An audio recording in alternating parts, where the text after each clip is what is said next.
Muito obrigada, bom dia a todos e a todas. Eu começo expressando a minha profunda gratidão, a minha emoção de verdade por estar aqui com vocês, alunos, alunas, colegas da PUC do Paraná.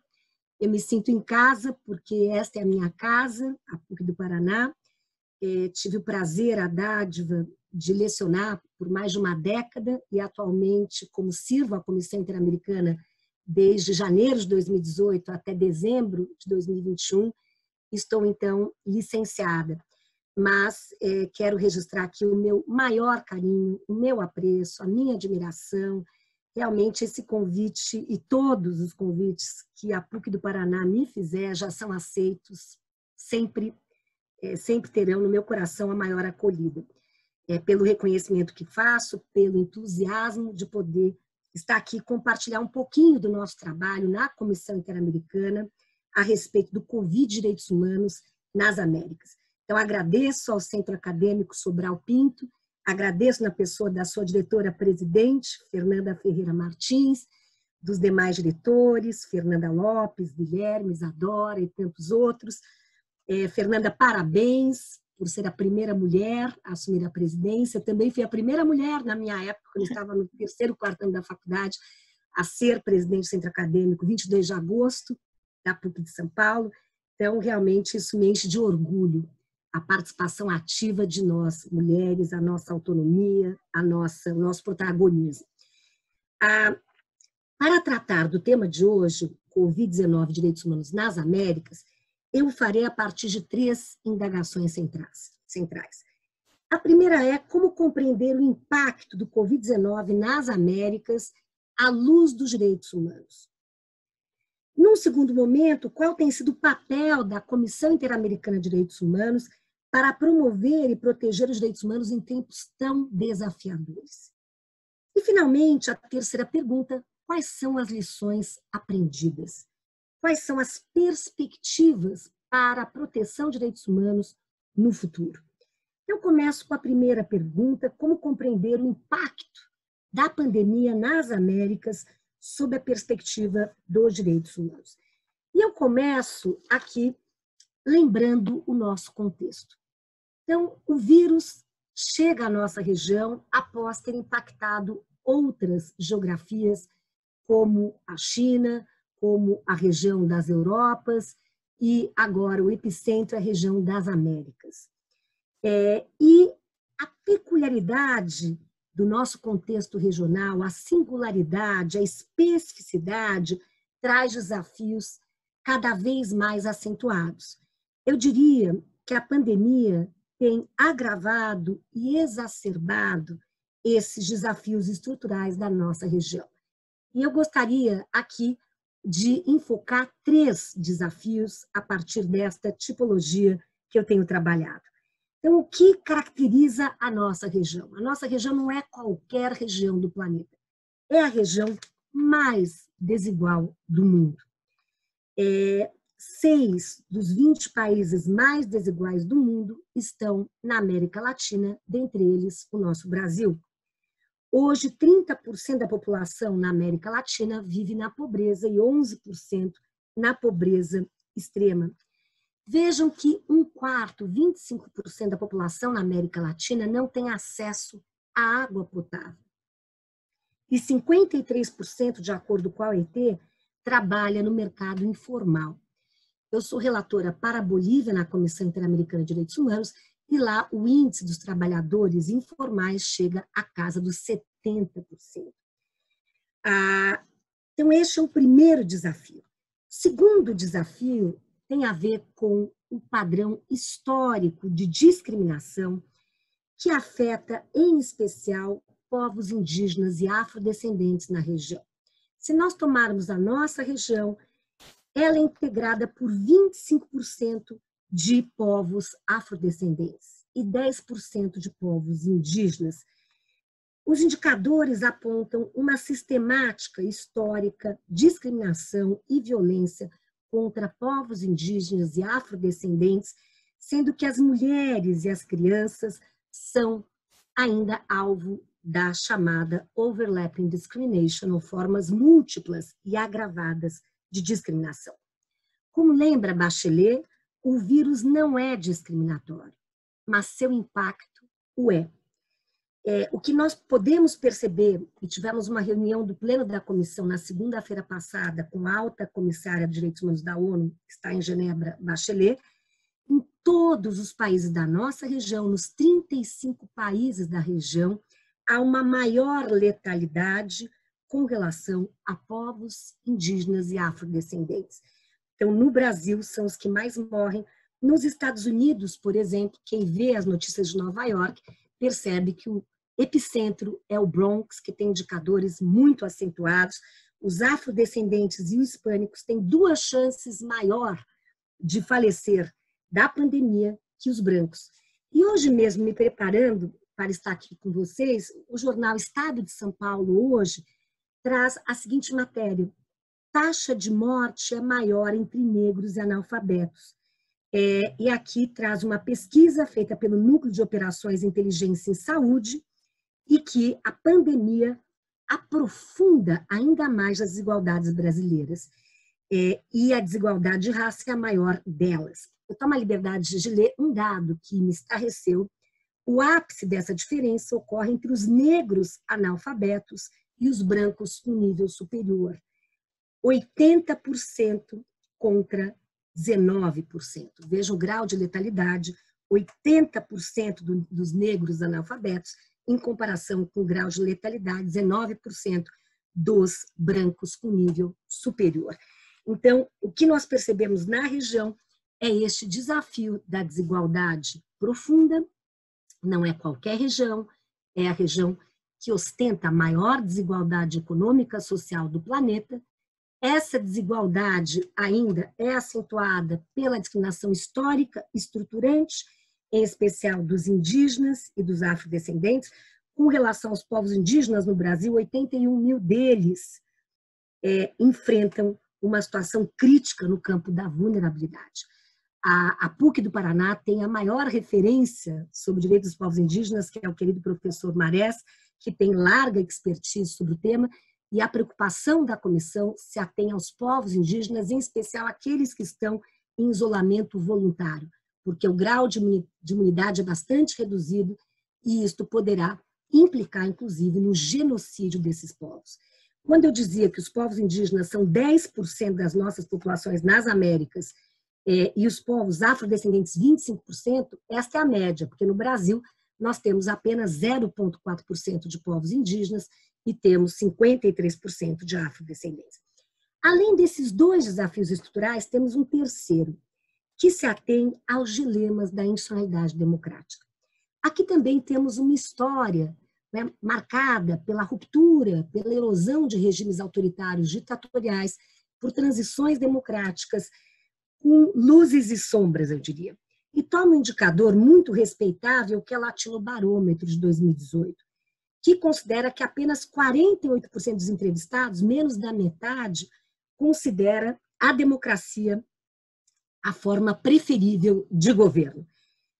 Então, o que nós temos percebido é uma queda do endosso à democracia consecutivamente nos últimos 7 anos na região, o que converge com o Pew Research Center, quando aponta que alternativas não democráticas têm o apoio no Brasil de 23%, no México de 27%, na Argentina de 18%. Se nós tomarmos outros indicadores, como da Transparência Internacional, Transparency International Corruption Perception Index and the Rule of Law Index, nós vamos perceber que os países da nossa região estão localizados, concentrados do meio para baixo. Então, nós temos aí também desafios com relação à transparência, ao combate à corrupção e ao Estado de Direito. Eu li recentemente um relatório da Transparência Internacional, cujo título era COVID-19 is a perfect storm for the corrupt. Porque, na realidade, claro, toda a região vive o desafio do colapso do sistema de saúde. E nós temos um direito administrativo de emergência, o regime administrativo de emergência, e muitas vezes não há transparência, se afastam as instâncias de controle, sob o lema de que, em tempos excepcionais, as medidas devem ser excepcionais. E isso tem gerado a terrível corrupção. A Comissão Interamericana, numa resolução adotada no ano de 2018, a número 1 de 2018, sobre corrupção e direitos humanos, entende que a corrupção é uma violação a direitos humanos que viola outros tantos direitos. E estudos apontam que a área da saúde na nossa região é a mais suscetível à corrupção. Então, eu concluo essa primeira parte lembrando o que tenho dito, que hoje nós enfrentamos o maior teste para as nossas democracias e para o nosso Estado de Direito nas Américas. Por quê? Porque temos medidas excepcionais, porque temos direitos restringidos, porque temos em toda a região uma tendência de maior fortalecimento do poder executivo e das forças armadas. E há a tendência do uso da força desmedida, arbitrária e excessiva. Ou seja, em nome da pandemia, direitos podem ser indevidamente, de forma desproporcional, restringidos. Com essas reflexões, eu passo à segunda questão. Então, até lembro aqui, com relação a essa, me chegou ontem uma informação com relação a esse grande teste, antes de passar à segunda questão, que 12 estados da região já haviam notificado o Departamento de Direito Internacional da OEA acerca da suspensão de direitos. Então, de acordo com a Convenção Americana, em especial o artigo 27, casos como emergência, pandemia, calamidade, nesses casos há direitos que são insuscetíveis de qualquer derrogação, há direitos que podem sofrer uma suspensão, mas aí há todo um ritual de comunicação à Secretaria-Geral da OEA. Então, nós temos hoje na região 12 estados que o fizeram, que decretaram aí estado de calamidade pública com a suspensão e restrição de direitos, e esses estados são a Argentina, Bolívia, Chile, Colômbia, Equador, Guatemala, Honduras, Panamá, Paraguai, Peru, República Dominicana e Suriname. E aí vem a segunda pergunta. Vejam, à luz desses 3 desafios estruturais, então eu retomo, a profunda desigualdade econômica e social, o padrão histórico de discriminação que alcança grupos em situação de vulnerabilidade, como são os povos indígenas e as populações afrodescendentes.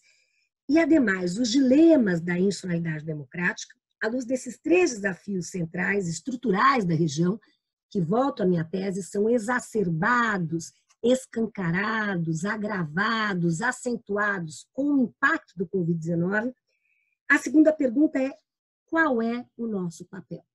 Qual é o papel da Comissão Interamericana na promoção e proteção de direitos humanos em tempos tão difíceis? E eu aqui gostaria de aclarar que a Comissão tem um mandato de proteger e promover os direitos humanos na região, envolvendo os 35 países da região, de acordo com o artigo 41 da Convenção Americana.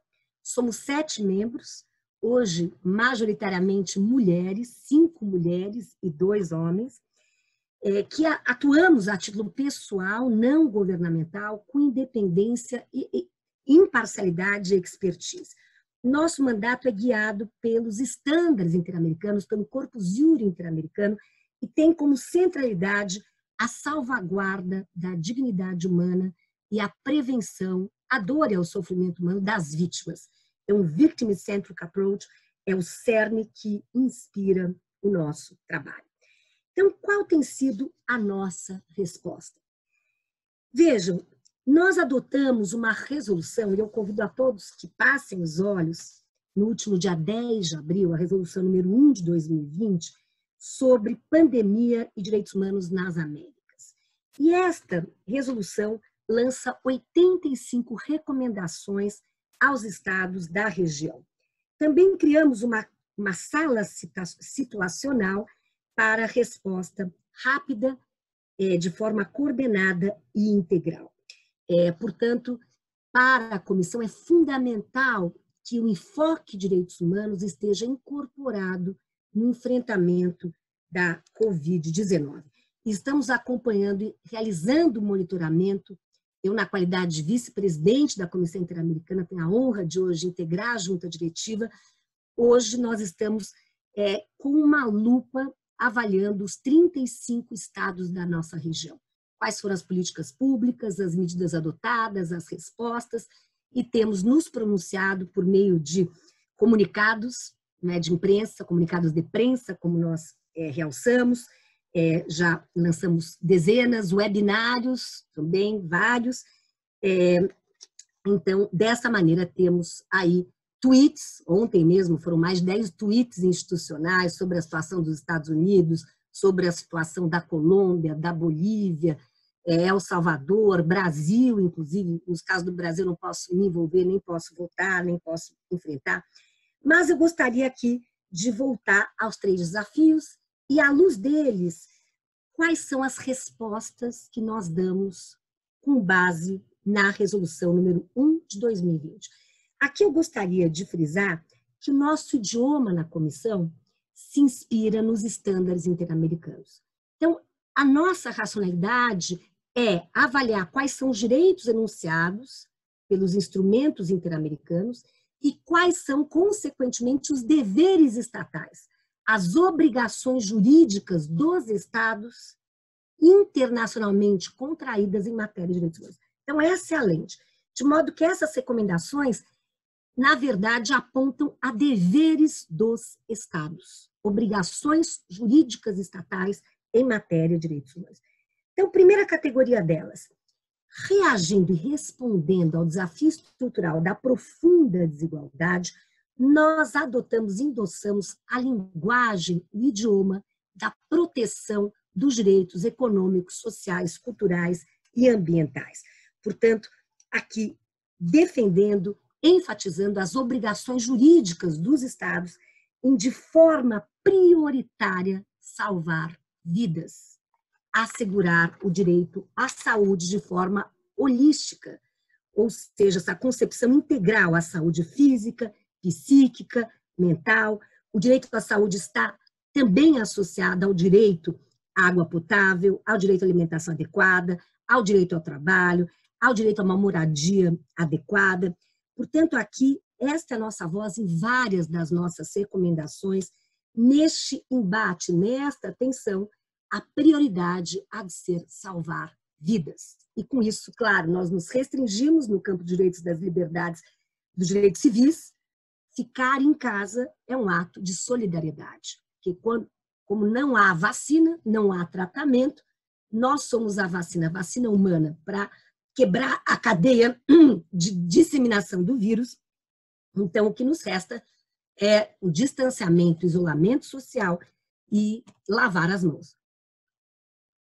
De modo que, para a comissão, a saúde pública coletiva há de ser prioritária. E, com isso, nós endossamos o dever do Estado de adotar devidas diligências, due diligence. Há estándares muito desenvolvidos nessa área, para evitar mortes, prevenir mortes. Além disso, algo que eu diria inovador, eu estive há 2 semanas atrás no webinário da Redesca, que é a Relatoria Especial para os Direitos Econômicos, Sociais e Culturais, a relatoria da comissão. Estive com o vice-presidente da Corte Interamericana, com o presidente do Comitê DESC da ONU e com a diretora regional da Unesco. Ela dizia, há o direito humano à ciência. E nós avançamos aqui e inovamos em justamente enfocar o direito a políticas públicas baseadas nas melhores evidências científicas.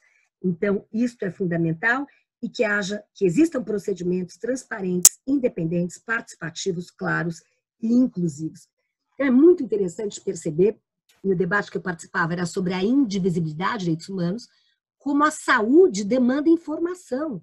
O direito ao acesso à informação, que é um clássico direito civil, é componente hoje essencial do direito à saúde. Sem que nós tenhamos a informação, nós não podemos aí proteger o direito à saúde.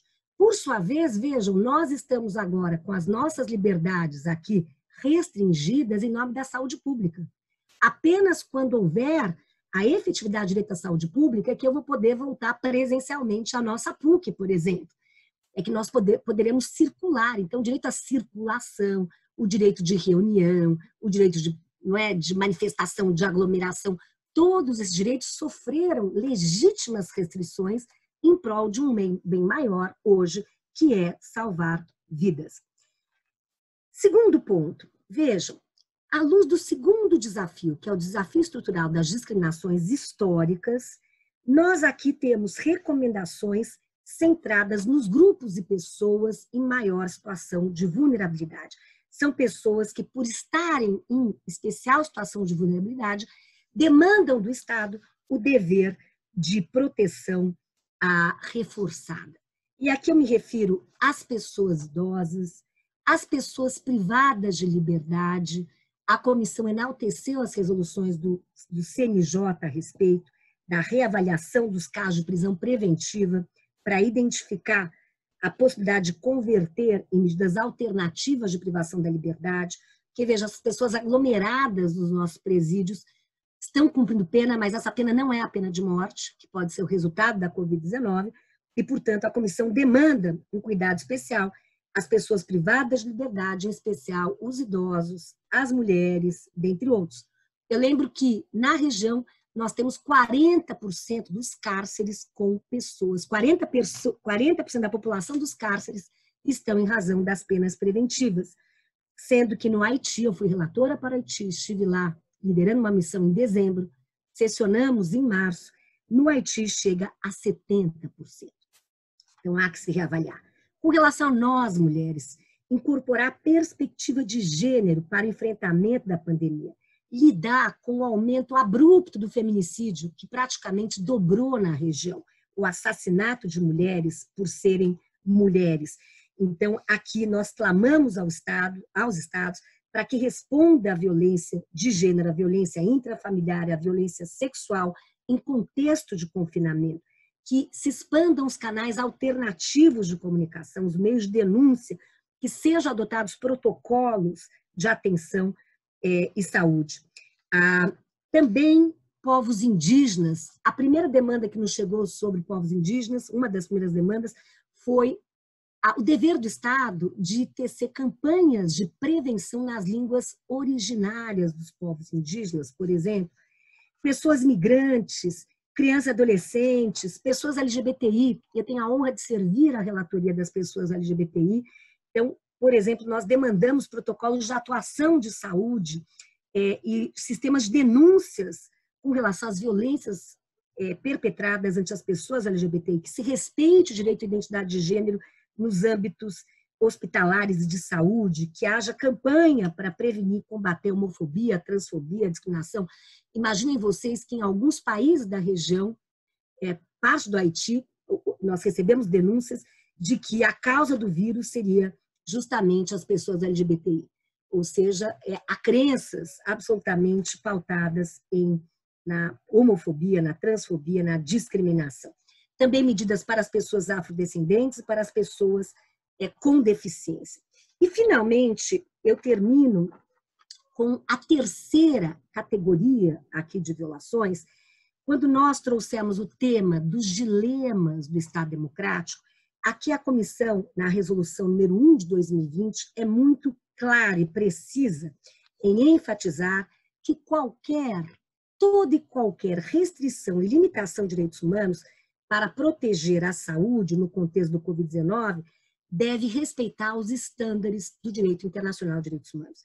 E, em particular, deve estrita observância aos princípios da legalidade, da proporcionalidade, da necessidade, da adequação e da temporalidade. Portanto, no mundo pós-Covid, não poderão mais ser toleradas estas restrições feitas nesse momento.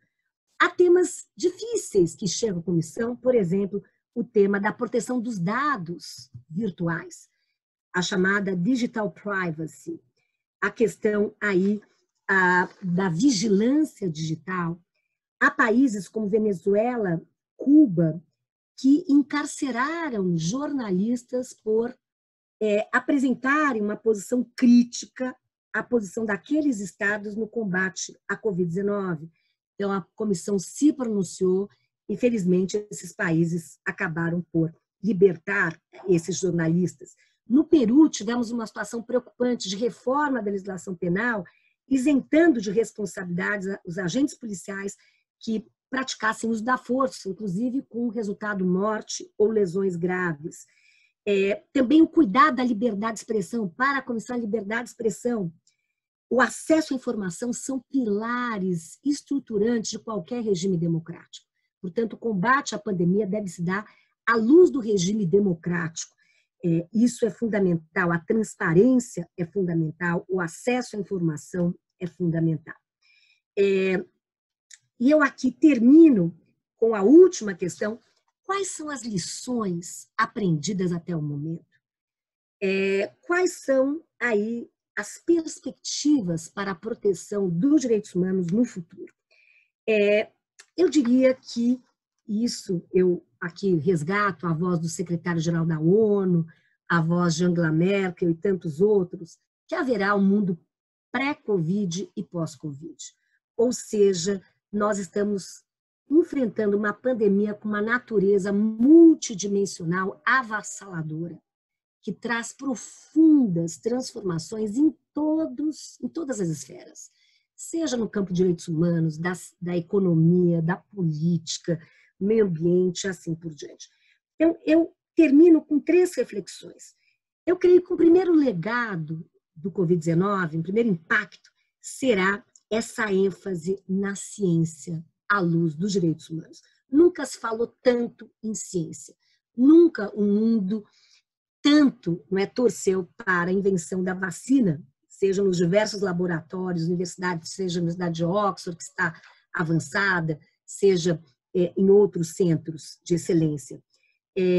Agora, vejam, eu estava estudando aqui o tema, por exemplo, do sarampo.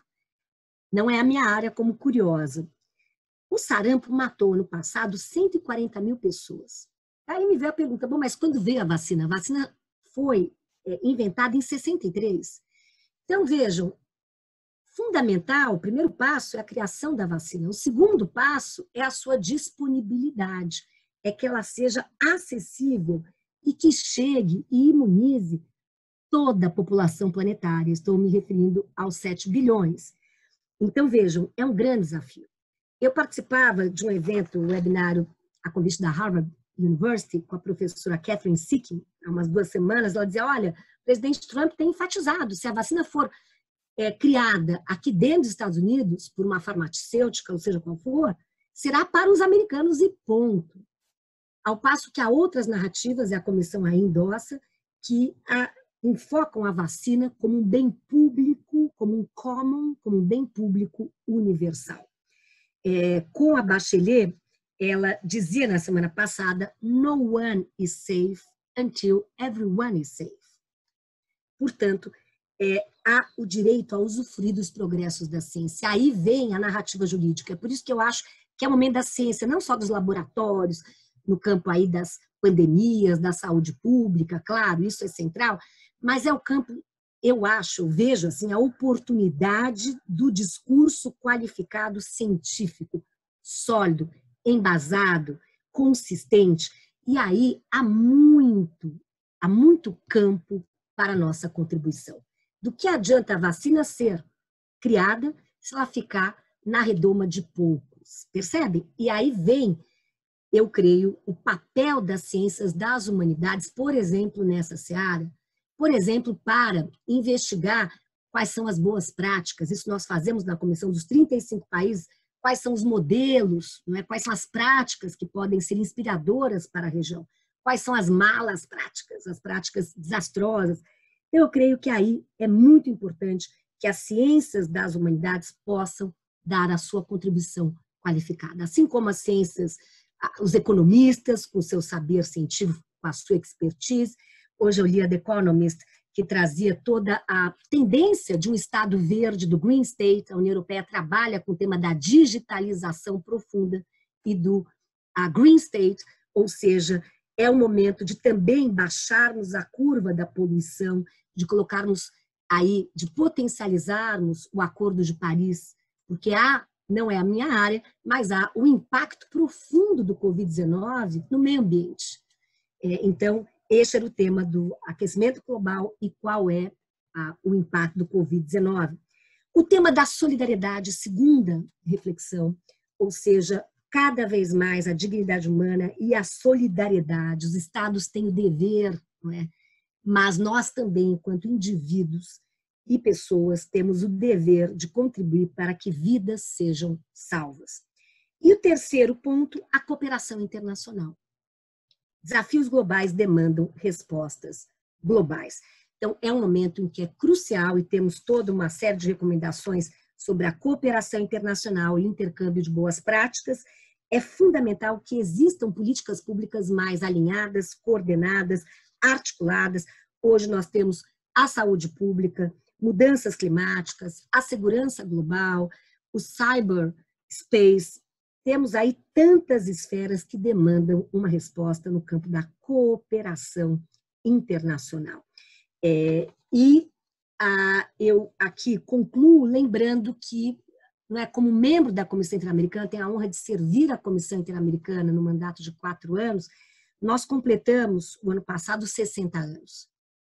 A OEA foi criada em 48, a ONU foi criada em 45, todo o sistema Bretton Woods nasceu também no pós-guerra. Aonde eu quero chegar? As grandes rupturas, as grandes crises têm um impacto catalisador. Catalisador no sentido de que essas mudanças intensas, abruptas, profundas, fomentem também profundas transformações, profunda reinvenção e, mais do que isso, escolhas essenciais. E o que a pandemia nos lembra, isso é algo que eu sinto de forma profunda, é que hoje a humanidade compartilha dos mesmos riscos, das mesmas ameaças, dos mesmos medos. Mas nós também compartilhamos dessa mesma essência, a essência do humano, e desta responsabilidade compartilhada de salvar vidas, abraçando a solidariedade, a empatia e a proteção dos direitos humanos. Então, que nós possamos, a partir das humanidades, contribuir para essa construção e reconstrução de sociedades mais pacíficas, mais justas, mais sustentáveis, mais resilientes, mais solidárias, em que toda e qualquer pessoa possa ser livre e igual em direitos, respeito e dignidade. Muito obrigada.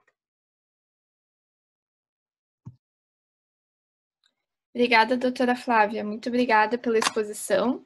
Agora, a Fernanda e o Guilherme vão ler algumas perguntinhas para a senhora, pode ser? Beleza. Então, a gente pegou as mais votadas ali do site. Gui, fica à vontade, por gentileza. Beleza. Deixa eu ligar meu... já está ligado. Vamos ler a primeira pergunta, então, doutora. É uma pergunta anônima. Eles perguntam assim: existe viabilidade para a proteção dos direitos humanos em um governo de extrema-direita?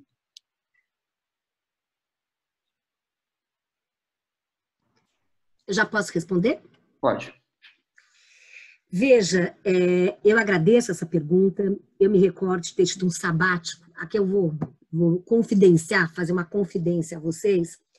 Eu estava, em 2018, morei nos Estados Unidos, e tive um sabático na Harvard, no Dr. Class, que é o David Rockefeller Center for Latin American Studies. Eu trabalhei em um projeto da comissão que eu estou fomentando, com o apoio dos meus colegas, que é a criação de um observatório de impacto estrutural da Comissão Interamericana. Ou seja, se o nosso mandato é promover e proteger os direitos, e nós sempre dizemos, é proteger os direitos, mas também transformar realidades. Então, a ideia do observatório é justamente mensurar o nosso mandato transformador.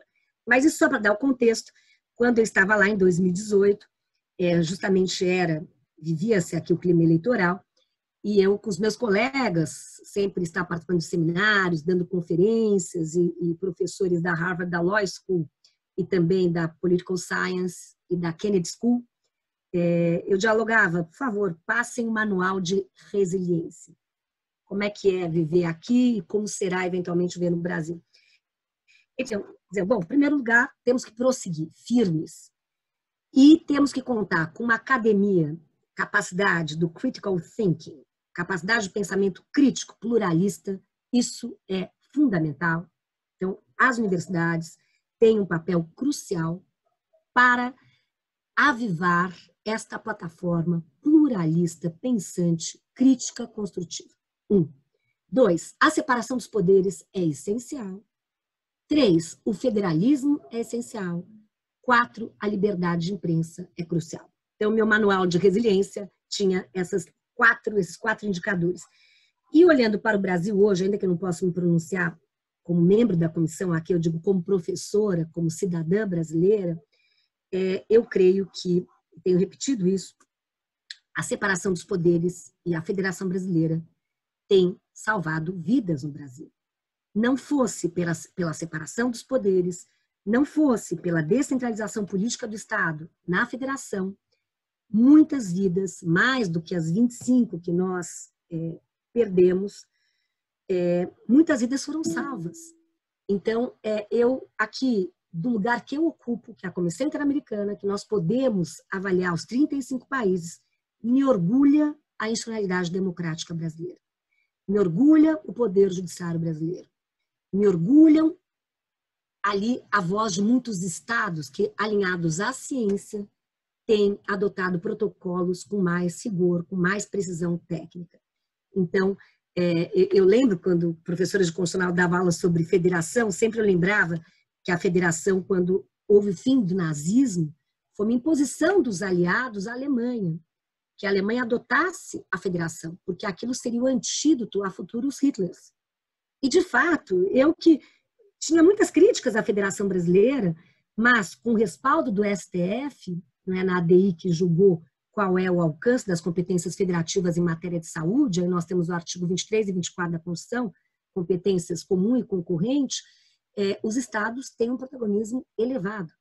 Então, aqui eu aplaudo a federação, aplaudo a separação dos poderes, aplaudo o Supremo como guardião da Constituição, e eu creio que as nossas instituições têm resguardado direitos. Então, esta é a minha resposta para essa pergunta, que é tão difícil, mas eu creio que são esses os 4 elementos.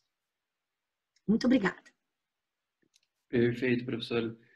Acho que agora a Fernanda vai fazer as outras questões, mas muito obrigado pela resposta. Então, professora, uma pessoa anônima perguntou: a senhora acha que quando houver uma vacina, existirá um monitoramento internacional para que todos tenham acesso ou será uma briga entre nações? Eu agradeço muito, foi a questão que eu deixei aos meus alunos da PUC.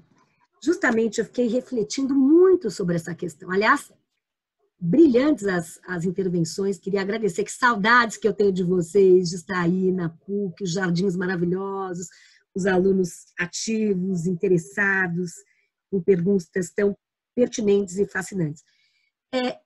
Isso me lembra muito Michael Sandel, os livros de Michael Sandel, que é aquele professor da Harvard, Justice, What is the Right Thing to Do, e aquele What Money Can Buy. Eu indago a vocês, alunos e alunas, todos participantes aqui do nosso diálogo, se vocês integrassem um comitê internacional e se a vacina fosse criada, quais seriam os grupos prioritários? É uma grande pergunta no campo ético. Várias são as respostas. Seriam os mais vulneráveis, os grupos em maior situação de vulnerabilidade e com maior letalidade, as pessoas idosas do mundo, todas elas? Seriam os países mais pobres? Vejam que na África há 5 países em que não há qualquer respirador. Vejam vocês. Eu lia também, a semana retrasada, havia um artigo do Bill Gates que dizia, olha, em Manhattan há hospitais com mais respiradores só em Manhattan que em muitos países da África. Na Venezuela inteira há 82 respiradores. Então, claro, aí o tema do desenvolvimento, da cooperação internacional é fundamental. Mas para onde vai a vacina? Para os mais vulneráveis, para os países mais pobres, para quem pagou essa conta. Em suma, são temas sensíveis. O que eu vejo aí, com certeza, o ponto 1, que eu afirmo, é que a vacina deve ser enfocada como um bem público universal. Ah, professora, mas foi uma farmacêutica que descobriu, e olha, foram anos de... Né, essa conta tem que ser paga, foram pesquisadores, etc. Claro que sim. E aí nós temos que avaliar um fundo global da OMS, seja o que for, para pagar essa conta. Mas essa vacina tem que ser disponibilizada. E aí também, como lembra o Prêmio Nobel da Economia, teve o Harvard, MIT, o Brasil Conference, eu tive a honra de participar de um dos painéis faz umas 4 semanas, e teve um deles com o Prêmio Nobel da Economia, que dizia, nós temos que começar já a investir nas capacidades institucionais dos estados para a reprodução da vacina. Então, esse é o ponto. Porque, gente, são 7 bilhões, 191 estados afetados. Pelo que eu li no fim de semana, só a Antártida não foi afetada ainda. Todos os países o foram, em maior e menor grau, e aí, claro, as velocidades são... Aí, não é que a velocidade do vírus é distinta, porque o vírus não carrega passaporte, as políticas públicas dos estados, o que se observa é que as políticas públicas mais alinhadas à ciência, mais empáticas, como é o caso da Nova Zelândia, como é o caso da própria Alemanha, Angela Merkel, que é uma cientista tão sóbria, mas lá foi bastante, assim, vamos dizer, friendly, quando fez o primeiro discurso público a respeito do tema, dizendo, ó, se cuidem dos familiares, esse é o evento mais desafiador após a Segunda Guerra Mundial. Então, eu creio que ciência e empatia fazem toda a diferença, né? Ver a dor do outro e se reconhecer nela, e tomar a dor do outro como um alimento para mudar realidades, como lembra Martha Nussbaum. Então, eu vejo assim, eu acho que, primeiro, tem que ser um bem público, por essa frase da Bachelet, que não é minha, no one is safe until everyone is safe. Então, não adianta um país fazer a lição de casa, porque o vírus é multilateral, ou seja, se alguém ingressa naquele país vindo de outras geografias, é exponencial. Eu não sou boa de matemática, mas a minha filha fazia esse exercício ontem. O que é o vírus ser exponencial? Era aula de matemática. Essa capacidade extraordinária, não é, e lamentável e dramática do vírus, né? Uma pessoa não é que uma gera outra infectada, gera de maneira numa cadeia exponencial. Então, eu vejo que esse é o caminho. No marco da cooperação internacional, assegurar que a vacina seja um bem público universal.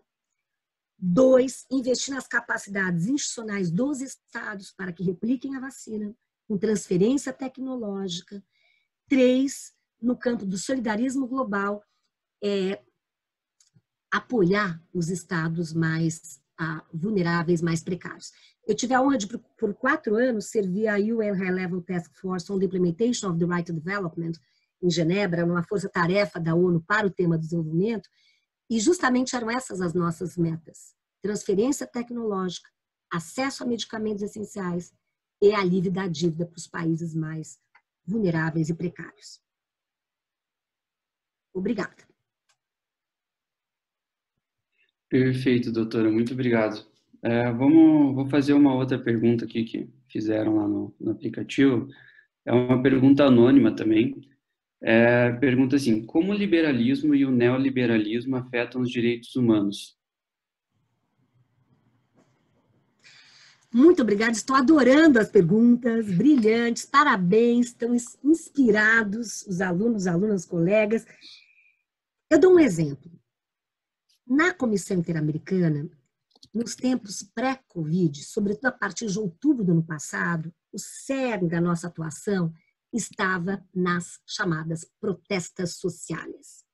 Ou seja, havia um momento quase que de catarse social na América Latina. Parece um passado longínquo, mas foi ano passado. Eu me recordo, a comissão esteve no Equador, porque houve o aumento do diesel, e isso levou a protestos e a violações de direitos. Sempre há, né, essa preocupação da comissão quando protestos ocorrem, ao direito legítimo às manifestações, isso é fundamental em qualquer democracia, mas há sempre um impasse do Estado de responder a isso, usando de forma moderada a força. E o que nós vemos muitas vezes é o uso arbitrário da força. Então, nós estivemos, a comissão esteve numa visita em loco, depois tivemos até o Foro Interamericano, um período de sessões no Equador. A comissão esteve no meu mês de janeiro deste ano, nem parece este ano, mas a última semana a comissão esteve 10 dias no Chile. Nós fomos visitar os 400 estudantes que perderam a vista, jovens como vocês, porque se manifestaram e houve o uso excessivo da força. Há uma legião de pessoas com mutilação ocular, jovens. Então, tivemos a situação do Chile, a situação do Equador, a situação da Colômbia, a situação do Haiti, e assim foi quase um levante.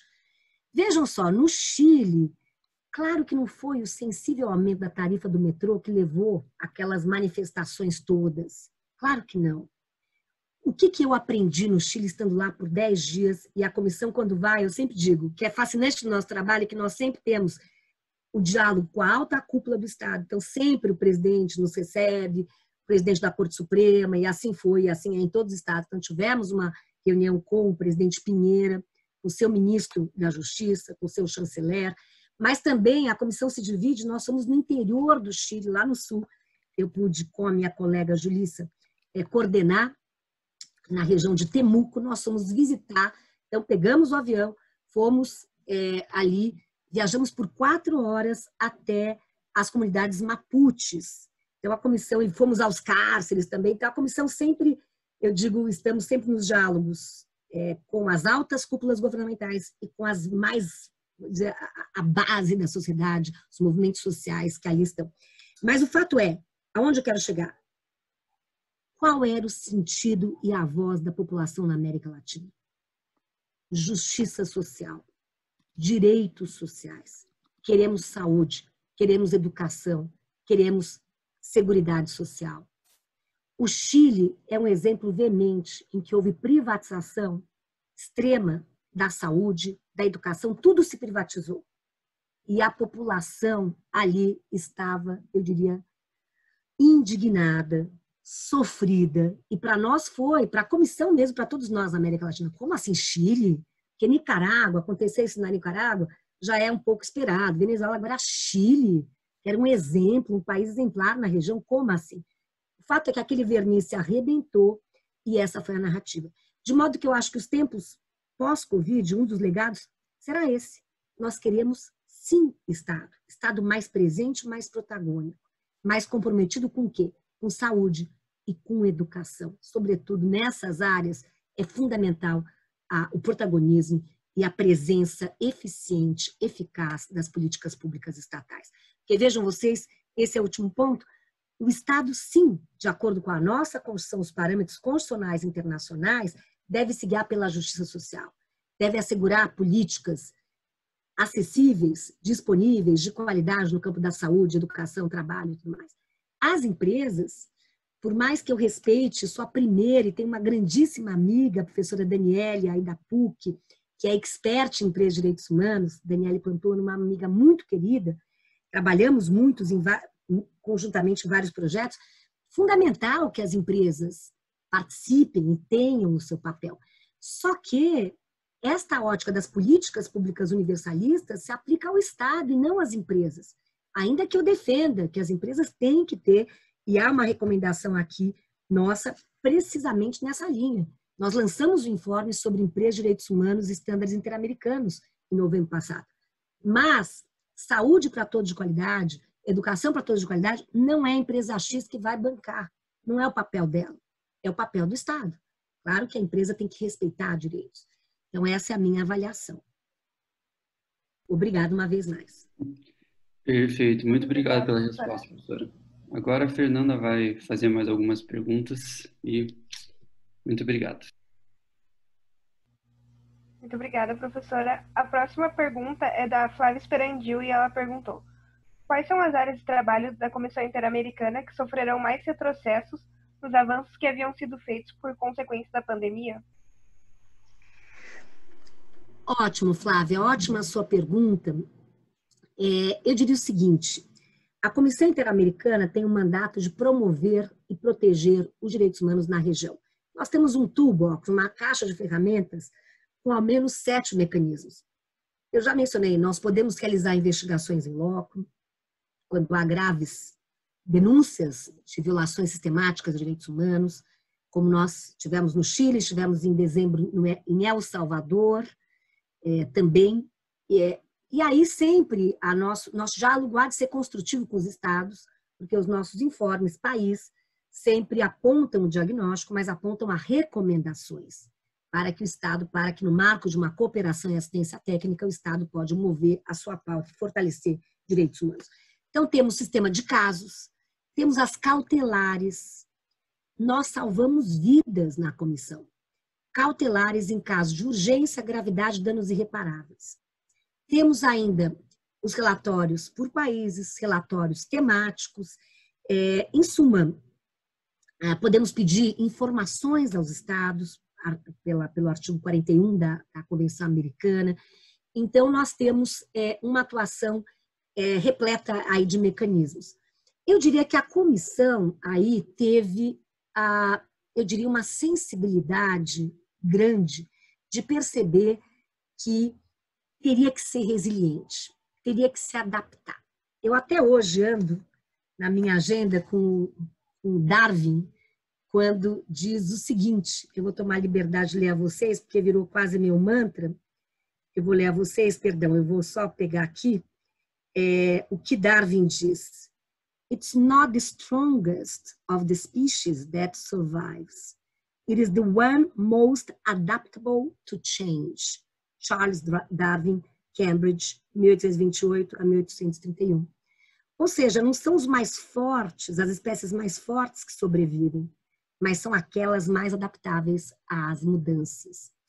Eu leio isso todo dia, para ser bem franca com vocês, porque isso nos lembra da resiliência. Nós temos que ter resiliência, temos que ter esta habilidade, a comissão tem resiliência de avaliar a conjuntura atual, ou seja, como repensar nossa incidência em tempos de Covid. Há potencialidades nessa caixa de ferramentas, há instrumentos que nós não podemos mais lidar. Por exemplo, investigação in loco. Eu, como relatora para a Bolívia,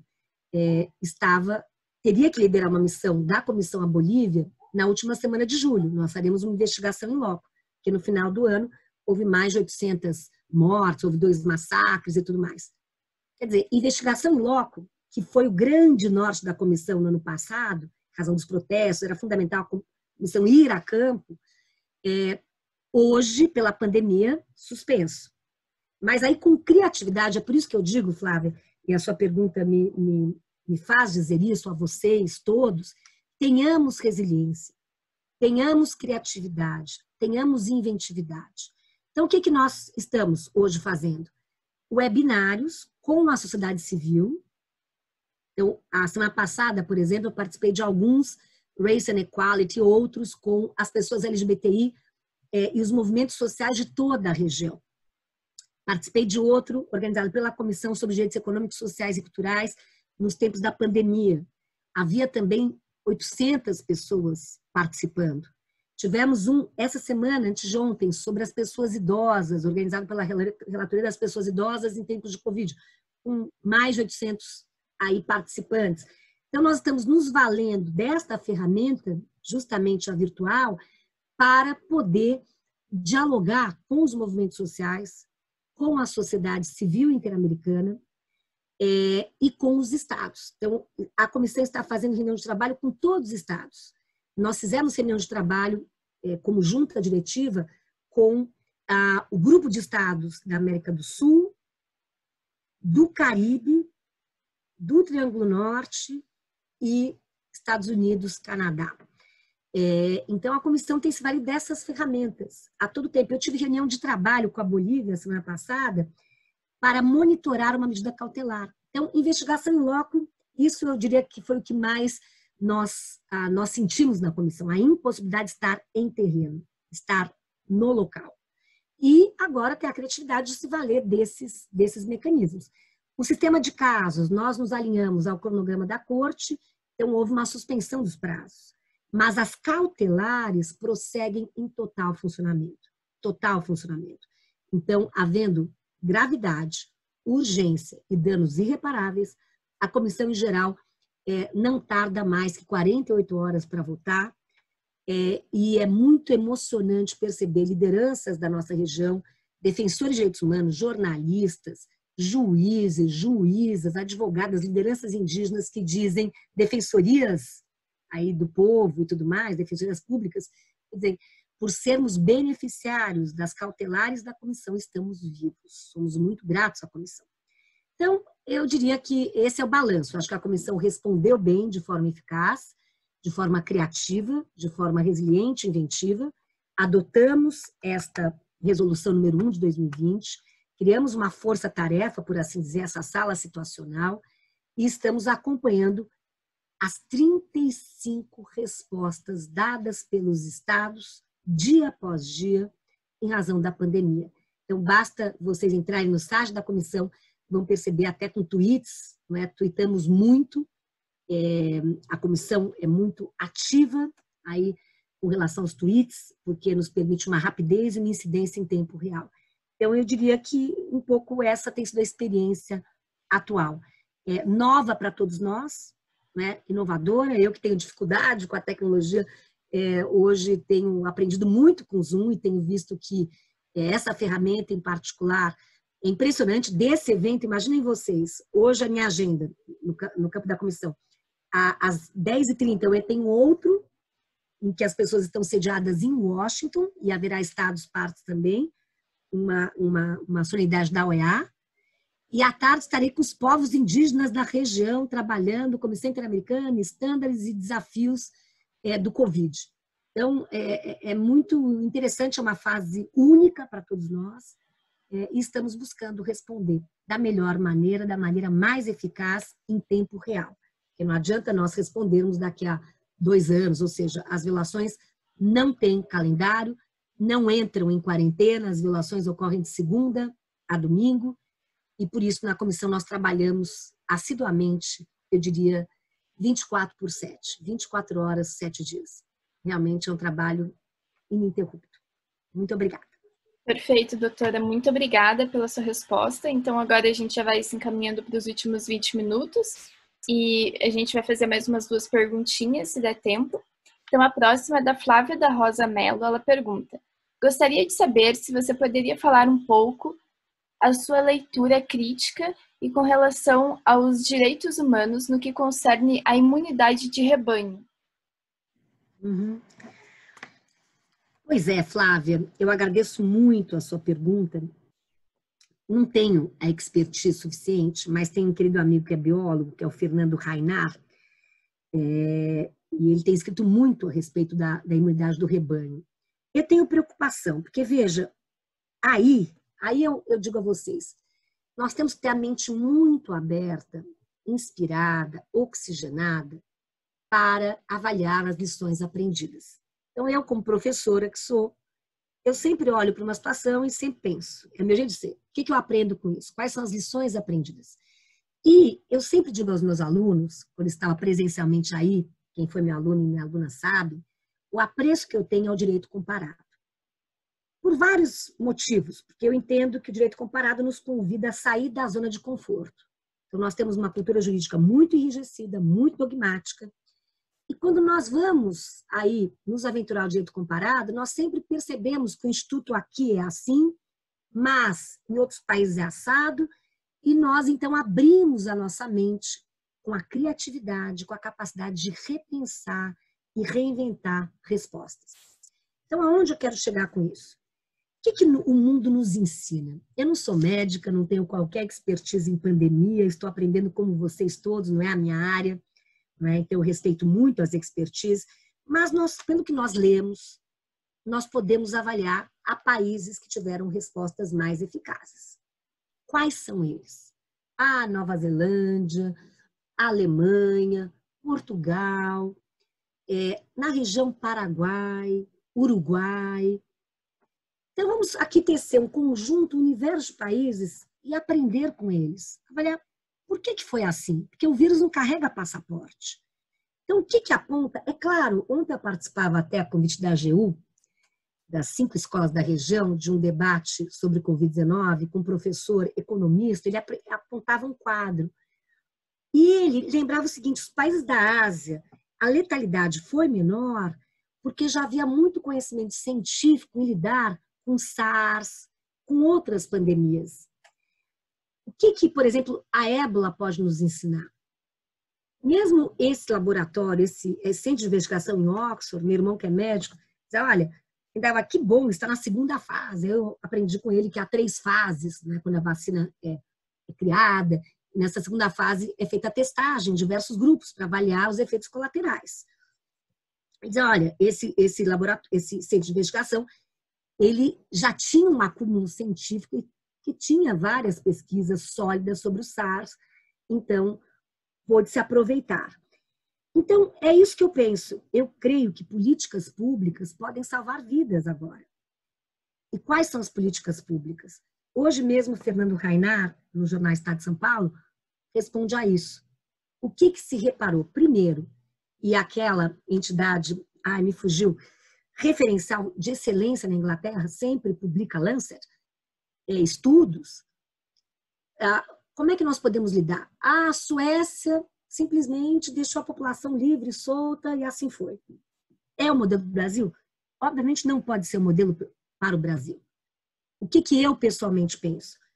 Pelo que eu tenho lido e tenho me convencido, como não há tratamento e não há vacina, a vacina somos nós. Nós temos que romper a cadeia de transmissão. Para isso é necessário distanciamento social. Aí, Flávia, você pode perguntar, bom, mas você vai falar para a população de baixa renda que mora nas favelas, fique em casa, lave as mãos. Eu não tenho casa, não tenho água potável, como é que eu faço? Então, esse é um componente muito desafiador da região. É por isso que eu acho que aí tem que ter apoio econômico do Estado. Creio que se não houver agora renda básica universal, ou seja, economistas nos ajudem a pensar em saídas, em modelos tributários, econômicos, capazes de reduzir as desigualdades. Essa é a oportunidade de ouro, porque eu não consigo imaginar outra oportunidade tão drástica e dramática como essa, que o nosso bem maior é a vida. Trata-se de salvar vidas. Então, me assusta muito a chamada imunidade do rebanho, ou seja, vamos deixar a população aí livre e solta, numa linha darwinista, no mau sentido, os fortes vão sobreviver, os fracos, os pobres, os miseráveis, os analfabetos, esses, não é? Como a pesquisa aqui que eu iniciei a minha fala trazia, e eu lembro, vejam, o ápice da diferença racial no que se refere à letalidade do Covid no Brasil, negros analfabetos e brancos com nível superior. Eu repito, 80% contra 19%. Então, nós já temos o atestado de óbito prévio de uma população que tem rosto, que tem vulnerabilidade acentuada, e eu creio que não pode ser assim. Então, eu sou muito reticente, refratária a essa ideia da imunidade do rebanho. Claro, eu entendo que o nosso novo normal só começará a acontecer quando 70% da população estiver imunizada, mas eu creio que políticas públicas fazem toda a diferença. Fazem toda a diferença e temos exemplos concretos. Então, agora, acho que essa é uma tarefa de todos nós. Identificar as best practices. Eu conversava com um colega da Nova Zelândia, dizendo que hoje, na Nova Zelândia, vejam, um discurso simpático da primeira-ministra foi assim: nós fazemos parte de um time. Somos todos do mesmo time. Vamos enfrentar juntos e juntas esta pandemia. Vamos vencê-la. No começo, com muito sacrifício. Vamos aqui cercear as nossas liberdades, quarentenar, etc. Mas depois nós vamos usufruir a vida mais livre.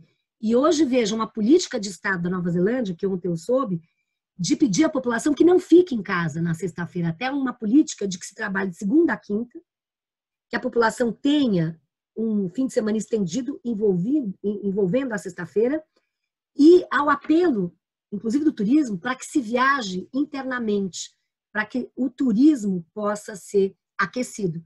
Então, hoje, o lema é: não fique em casa, viaje pelas belezas do nosso país, etc. Agora, claro, Portugal, idem. Portugal fez a primeira fase muito bem. O primeiro-ministro é uma maratona. A primeira fase, agora a segunda fase do relaxamento, nós temos que monitorar, temos que avaliar e não podemos ter vergonha nem medo de recuar nas medidas se elas não forem adequadas. Então, eu acho que informação, ciência, conhecimento sólido, direito comparado, não é? Vejam, o Brasil não é a China, não é aqui que o vírus chegou ineditamente. Nós tivemos, aspas, essa situação de vantagem. O vírus aterriza aqui quando impactou outras geografias. Como professor, eu pergunto, quais as lições aprendidas para todos vocês? Todos vocês inteligentes, com acesso à informação, com acesso à literatura, o que nós podemos aprender? O que funcionou? O que não funcionou? Ao menos o que tem funcionado, por exemplo, lideranças empáticas e alinhadas à ciência, fazem a diferença. Que aí você cria um clima de cooperação, de união, de respaldo. Essas lideranças ajudam. E nas nossas recomendações, nós também acentuamos a responsabilidade das altas autoridades com relação às suas práticas.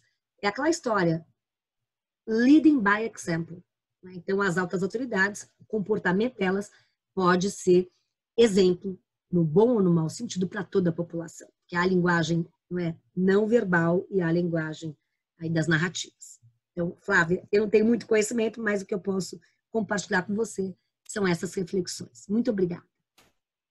Muito obrigada, professora. Agora estamos na última pergunta e ela é do João Gabriel Archegas e ele perguntou: professora, há tempos faz a defesa da necessidade de uma governança global. O combate à pandemia, marcado no mundo por assincronia, escancara essa necessidade? Eu entendo, João Gabriel, e a sua pergunta foi respondida muito bem pelo Harari. O Harari, a Bill Gates e outros historiadores e cientistas têm dito o seguinte, e eu concordo com essa visão. Há que se tomar medidas, ou seja, o vírus aí tem esse impacto avassalador que nos traz todas essas reflexões, angústias, medos, ameaças. Mas, como eu respondi à Flávia, há medidas, há políticas exitosas. E o que eu entendo, como lembra Harari, há escolhas a serem feitas. Se nós vamos caminhar para um mundo mais interdependente, pautado pela cooperação internacional, que é o que eu espero, toda a minha trajetória vai nessa linha da importância que problemas globais tenham respostas globais. Então, esta é a linha que eu defendo. Ou aqueles que entendem, não, cada vez mais teremos estados autocentrados, no marco da soberania, fechados, etc. Por exemplo, algo interessante que está ocorrendo, a União Europeia, lembram-se dos debates sobre a União Europeia ano passado? Estava quase ocorrendo óbito, com o Brexit, com tudo.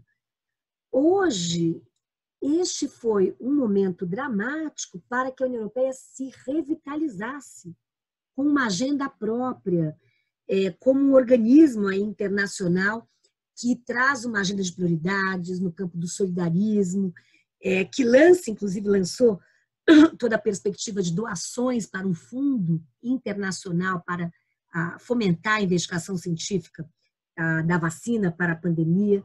Então, eu sou uma crente na governabilidade global, na governança global. Sempre disse aos meus alunos, e repito, eu faço parte daquele mundo que entende que é melhor ter um mundo com a ONU do que sem a ONU, é melhor o mundo com a Organização Mundial do Comércio sem a OMC, é melhor o mundo com a OMS sem a OMS, mas sempre com o espírito crítico e construtivo de que sempre há espaço para ainda o aprimoramento dessas institucionalidades internacionais. Mas eu acredito nas instituições internacionais, acredito nos consensos, defendo que a força do direito prevaleça em detrimento do direito da força. E esses organismos internacionais são capazes de fomentar agendas globais, são capazes de tecer pontes e de permitir aí que possamos alinhar, coordenar e articular da melhor forma as nossas políticas. Então, eu entendo que é um momento também, é uma oportunidade. Qual vai ser o legado institucional do Covid? É cedo para dizer. Será que teremos mudanças na OMS? Será que serão criadas outras agências internacionais? Quais são as lições aprendidas para que, se houver outra pandemia mais adiante, nós estejamos mais preparados e preparadas? Então, eu creio que devemos aí acreditar nessa perspectiva global, da governança global, da cooperação internacional e do solidarismo. Afinal de contas, João, sempre penso assim, nós habitamos o mesmo planeta. Todos nós estamos aqui habitando esse planeta com vidas precárias, temos vidas limitadas no tempo e no espaço. No tempo e no espaço. Então, que cada um de nós, eu faço esse apelo a todos que estão aqui, que cada qual de nós possamos dar a nossa contribuição. que nós possamos louvar a nossa vocação, a nossa existência, ainda que precária no tempo e no espaço. Então, eu creio que é fundamental, situações tão limites como essa, faz com que todos nós possamos perguntar existencialmente qual é o nosso propósito, qual é a contribuição que nós podemos dar, que diferença a nossa trajetória vital pode deixar, qual será o nosso legado. Então, eu teço esse convite. A mim, eu encontrei essa resposta na luta obsessiva, apaixonada pelos direitos humanos. É a causa a que eu sirvo. E mais, vejam, a palavra, o verbo aqui não é salvar o mundo, mas é servir ao mundo. Servir ao mundo. Essa é eu diria, esse é o apelo que eu deixo a cada qual de vocês. Como vamos servir ao mundo? De que maneira e da melhor maneira? Muito obrigada. Muito obrigada, professora. Muito obrigada. Acho que a gente chegou ao final das perguntas e gostaria de agradecer novamente a presença da senhora, a disponibilidade por ter respondido tantas perguntas dos alunos. Muito obrigada mesmo. Obrigada, Fernanda Lopes, também, por ter ajudado a gente. E, enfim, só queria agradecer também a presença de todos os alunos e alunas aqui presentes com a gente. E, novamente, muito obrigada, doutora Flávia. A minha gratidão a todos e a todas, dizer que sempre é uma honra, é uma alegria. Meu coração habita aí a PUC do Paraná, para onde eu quero retornar, tão logo termine a minha missão na UEA. E deixo um carinhoso abraço a todas e todos. Fiquem em casa, cuidem-se e que possamos, cada qual, dar a sua contribuição a serviço da humanidade. Um beijo. Muito obrigada. Será uma honra ter a senhora conosco aqui quando for possível. Muito obrigada.